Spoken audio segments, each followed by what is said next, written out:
আসসালামু আলাইকুম everyone. Glass door higher কোম্পানির ডাবল ডোর ফ্রিজটিতে কাস্টমার দুটো প্রবলেম বলেছে, তাই আমরা প্রবলেম চেক করতে এসেছি। আর আলহামদুলিল্লাহ আমি কিন্তু এই প্রবলেম দুটি 1 মিনিটে সলভ করে দিয়েছি। আর তোমাদের ফ্রিজে যদি এরকম প্রবলেম হয়, তোমরা যদি নিজেরা এই প্রবলেমটি 1 মিনিটে সলভ করতে চাও, তাহলে আমার এই ভিডিওটি পুরোপুরি দেখো, তাহলেই তোমরা বুঝতে পারবে আর ছোট ছোট এই প্রবলেমগুলি তোমরা নিজেরাই সলভ করে নিতে পারবে।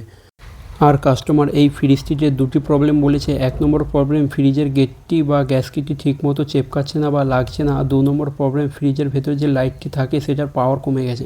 তাই প্রথমে ফ্রিজের গেটে যে গ্যাসকিট বা রাবারটি লাগানো থাকে সেটা ঠিকভাবে চেক করে নিলাম। তারপরে আমরা ফ্রিজের ভেতরটা চেক করে দেখি অতিরিক্ত ফুটি ওভারলোড আছে। আর 10 টাকা দামের এই যে পাউচ ফুটিগুলো দেখছো সেটা একটু বেশি ওভারলোড আছে।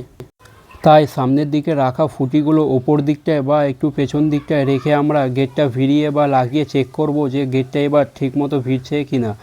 আর তোমরা দেখতে পাচ্ছ খুব সুন্দরভাবে এবার গেটটা ভিড়ছে বা গ্যাসকিটটি খুব সুন্দরভাবে চিপকে গেছে। আর এই প্রবলেমটা যে কারণে হচ্ছিল সেটা তোমাদের বুঝিয়ে বলি, তাহলে তোমরা আরও ক্লিয়ার হয়ে যাবে। 10 টাকা দামের যে পাউচ ফুটিটি সামনের দিকে রাখা ছিল সেটা কিন্তু গেটে যে বোতল রাখা রকগুলি থাকে সেটাতে টাচ হচ্ছিল, তার কারণে কিন্তু গেটটা ঠিকমতো ভিড়ছিল না। তার কারণে গেটের গ্যাসকিটটি ঠিকমতো ফ্রিজের সাথে চেপকাতে পারছিল না। তাই আমি ফুটিগুলো সরিয়ে তোমাদের দেখালাম। এবার দেখতে পাচ্ছ কি সুন্দর চেপকাচ্ছে।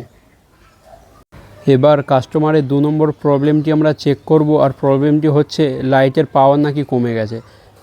প্রথমেই আমি লাইটটি ভালোভাবে চেক করে নিলাম। আর চেক করে দেখলাম লাইটের পাওয়ার কিন্তু একদম ওকে আছে। তাহলে কেন লাইটের পাওয়ারটি কম লাগছে চলো তোমাদের দেখাই এবং বুঝিয়ে বলি।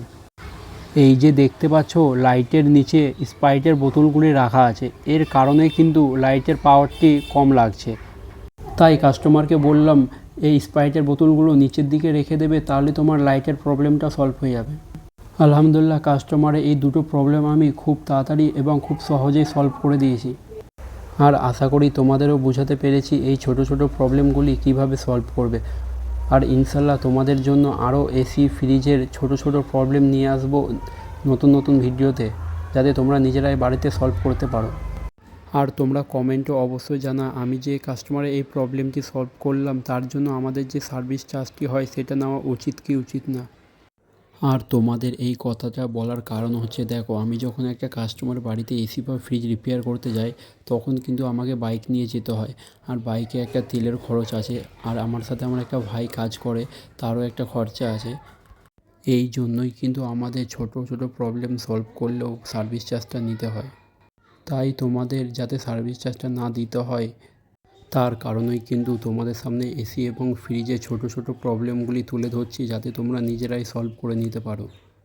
আর আমার এই চ্যানেলটি ফলো এবং সাবস্ক্রাইব করে রাখতে পারো, তোমাদের আরও নতুন নতুন ভিডিও দেবো ইনশাল্লাহ।